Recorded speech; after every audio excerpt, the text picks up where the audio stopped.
Well, I was just gonna say, go off on your thoughts about Kyle Kulinski now that you've brought him up, because I've watched or I've listened to a fair amount of Kyle, and I listen a lot to his wife, so Krystal. So I'd be interested. I have some thoughts on him. I'd like to hear what you think about Kyle in general.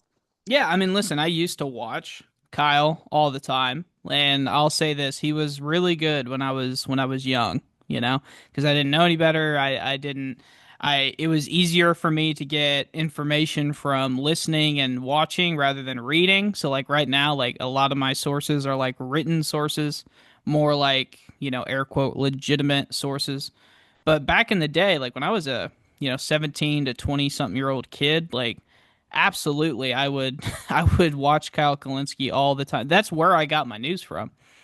And now it's almost, and listen, I have no hate for the guy. It's just harder for me to watch him today because the same stuff that like I used to like about him, like the comedy, the like it, I'll play a clip really quick of his impression of Bill Maher. I mean, he's always been try hard with his whole like every week on his show. You get his whole shtick of, I'm Bill Maher. I smoke weed. Okay, I have sex. Okay, I'm a bad boy.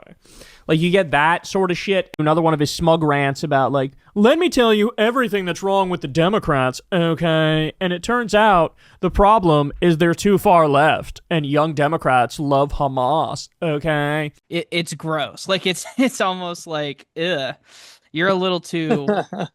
Come on, be better. You know what I mean? Like it's just weird. It's now in terms of like policy, I have also moved away from him, so that's probably why I engage with his content less. But I also he does do less. Like his accuracy in terms of the stories that he showcases is probably less so.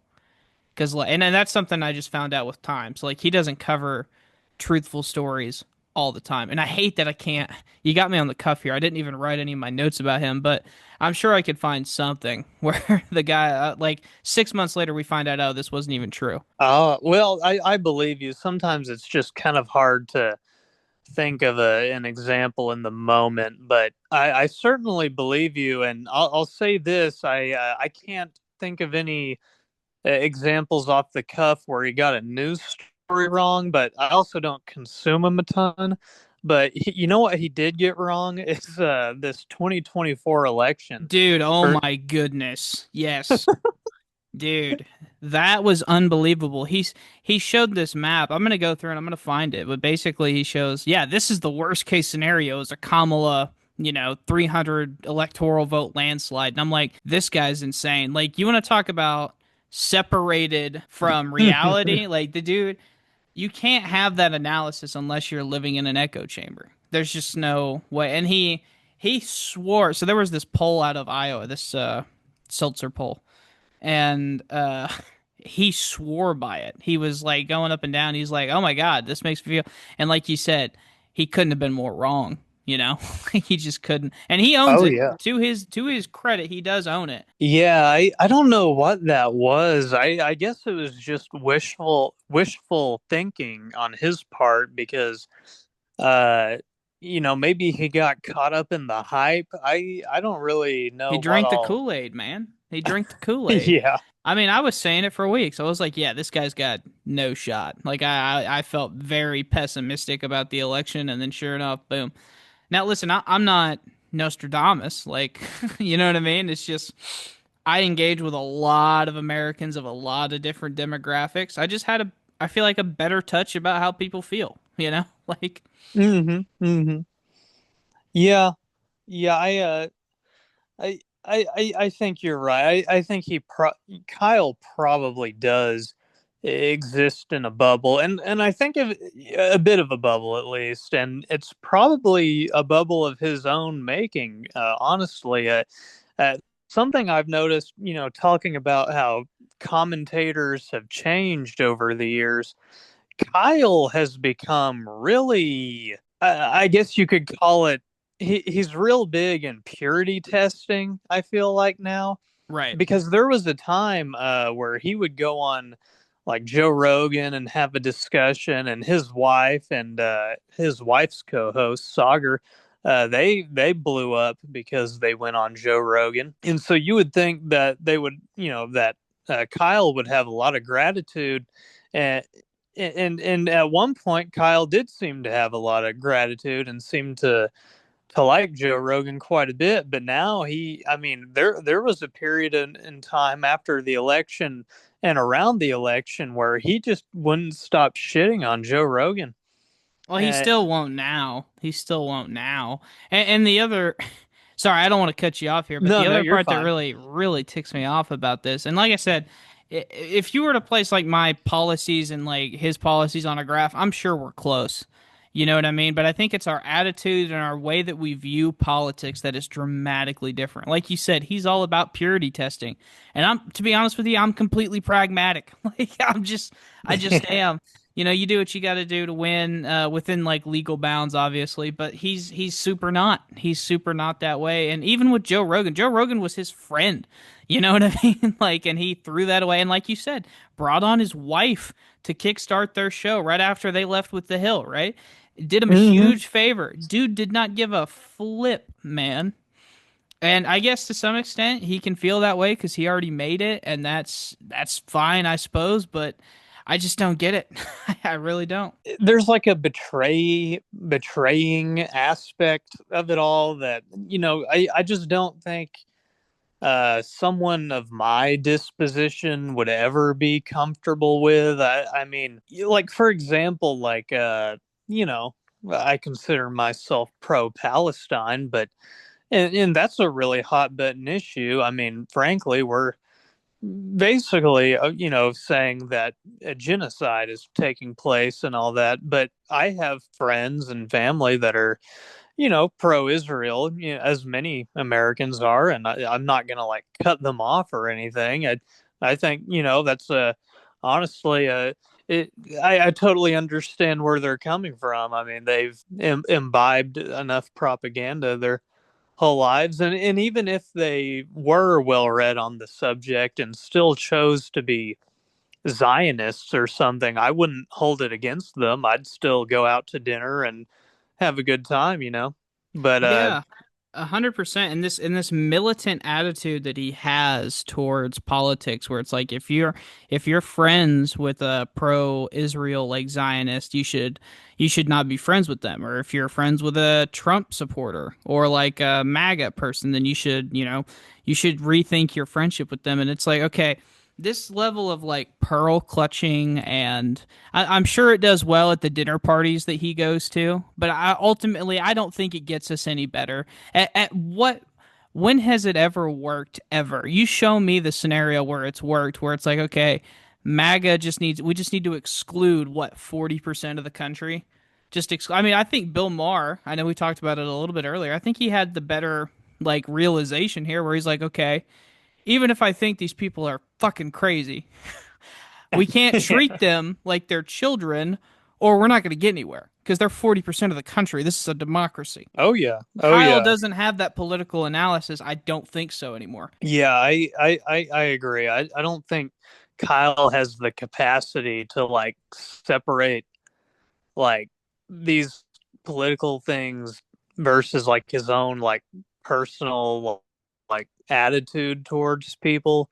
Right. And that's in this point. I mean, it's been said so much it's become trite, but it's almost like how, in fact, it's so trite. I almost cringe to say it, but it's like how leftism has almost become a religion in certain ways. The heretics are to be cast out, and you can't deviate from what is dogma. And I'll tell you, I'll give you another good example of Kyle, and then we can move on to whoever you want, or you can give your thoughts on this too. The moment that like did it for me, and the moment that like I just like remembered what it was. It was when Biden was president, and they were trying to pass Build Back Better and the Inflation Reduction Act. And what happened was is that we had two Democratic senators because it was a 50-50 Senate, and it was Christian Sinema and Joe Manchin. And I think Kyle watches way too much like House of Cards. And I'll tell you why is because this dude, his idea for getting Manchin on board. So for most people, it's like, okay, do we have to give West Virginia, which is his state, do we have to give them like some sort of like extra federal thing for jobs and whatnot? Like, how are we gonna like bribe, but not like technically bribe him? You know, that type of thing. That's most people's analysis. Kyle Kulinski says, If you don't vote for this bill, your career's done, son. And Joe Manchin, oh, would you look at that? Looks like your family's in some legal trouble. Looks like your daughter is part of the EpiPen scandal where we have her caught dead to rights, saying, let's come up with a rationalization in order to jack up and price gouge on EpiPens. Illegally colluding with Pfizer. We have the emails. Now, maybe Merrick Garland and my DOJ is going to come after you, and maybe your family's going to go to jail. Unless, of course, you vote for this bill. Then we can work something out. You have dirt on all of them. Use it. You have leverage. Use it. If you're not going to do it, I don't want to hear about a fucking legacy. we should threaten to jail his daughter, who was on an oil executive board, for doing something or another. She had some sort of contract that was being investigated. He's like, we should have the Justice Department threaten to put her in prison. And I'm like, I don't even know what the fuck I'm listening to right now. Like, this is like, if I want you to imagine Kyle Kulinski reacting to a Ben Shapiro video where Ben Shapiro is arguing to put somebody's daughter in prison if they don't vote a certain way. Could you imagine how much they would blow up if they said that? Like, it was unreal. That's just my thing. But wow, I was not aware of that. I will be interested though. Have you said all you want to say about Kyle? Yeah. Okay, then I kind of want to. We mentioned her a moment ago. I want to talk about Kyle's wife, actually, Krystal. Krystal and Saagar. I get. We could talk about really the entire all of breaking points, man. Oh yeah, breaking points, cast of characters. I'll just give some initial thoughts about breaking points. I think overall, I like the program. It's something I listen to multiple times a week on Spotify. And I typically, if there's some topic I'm interested in, they will be covering it. So even especially the more niche topics I'm in, it seems that they have a focus on like Israel and Palestine, Middle Eastern affairs, and I'm a big I like to think of myself as a watcher of those events, and they'll also even talk about niche things such as like podcast drama, so I kind of eat that up as well. So I like their program. However, I don't think and we've kind of touched on this in our own I guess private discussions that we haven't recorded. I don't think what they're doing is anything that special, though. They claim to be like independent media and journalism, and to a degree they do some of that, but I would say that's like 5 to 10% of what they do, and most of what they do is just infotainment. So, like what we do, we rehash the news for people. We talk about the current event so that our viewers know what we're talking about. And then we commentate, we opine, and tons of people do this. So, in that sense, I don't know if they've really earned the title independent media. I think what they really are is a slightly elevated podcast. So I guess my main contention with them is that they think very highly of themselves, but I don't think they've quite earned it. But what do you say? Yeah, I mean, I'm mostly there for the clips and the bro show, to be honest with you. I'm a huge fan of Ryan Grimm, especially. Although he can be a little dry and tough to tough to listen to sometimes. Not in like just the way he talks. It's just like really dry. Saagar, I always find like shockingly insightful. I'm always like, okay, this dude's brain's ticking. So like I know the dude's smart, even though we disagree on most things. I'm like, okay, this guy, I can have a genuine conversation with this guy if we met at a bar and we wanted to start talking politics, you know? Oh Uh, yeah. Krystal and Emily, they're right. Is Emily right? Yeah, yeah. Yeah. I feel bad for Emily because she's gets paired with Ryan a lot, and she's just a step behind. You know, it's it's sort of like if we Yeah. it's sort of like if we had, Jake Tapper on with like, you or I. It's like, okay, this guy's just going to be a step behind just the nature of what they are right now. Like it's Oh yeah. um Oh yeah. And I don't mean to like punch down at people, but she's just not. You can tell she's not as well read on.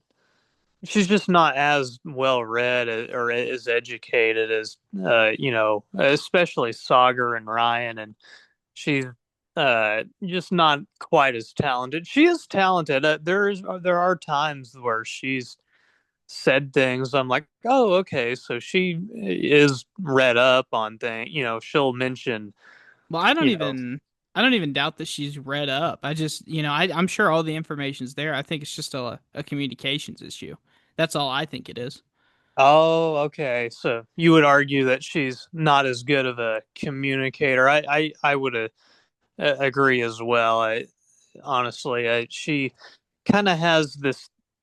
Well, I don't know if it's a communications problem as much as it is a balls problem. She doesn't really have the ability to fight back against, even Ryan, who's like, a very calm person. Hmm.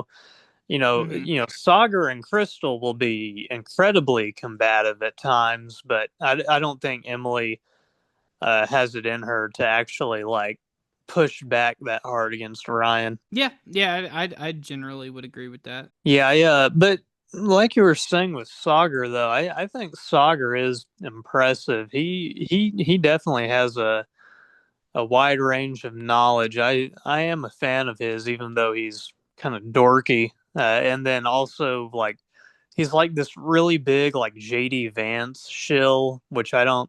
Saagar is? Yeah, yeah, he loves JD Vance. I Oh, don't that's kind really of know sick. why. Something I do admire about Saagar, he's willing to basically admit that Trump is, he's not going to just sit there and just totally, toe the party line when it comes to Trump. He knows that Trump is incompetent, Well, and I basically. love his willingness to like sometimes even defend the indefensible. Like sometimes he'll just be like, "Yeah, but at the end of the day, he's Secretary of State. These people are here illegally. Let's just I don't really care if they have a trial. Yeah. Like he's just like, yeah, I don't really, yeah, that sucks. Oh God, that sucks, man. But like, I don't really give a fuck. Like that's Yeah.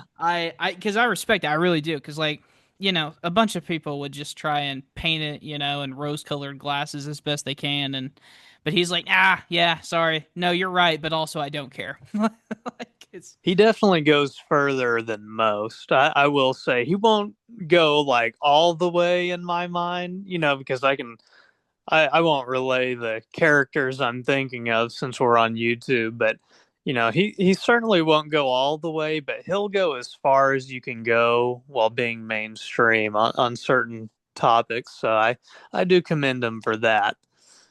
Uh, and then Ryan, I'm a big fan of Dropside News. It's a very uh, I think I think Ryan's very talented, but are there other commentators you wanted to hit on? Yeah, sure. Let's talk about. Well, this one will be one that we'll both agree on and kind of hate on a little bit. So sorry, but let's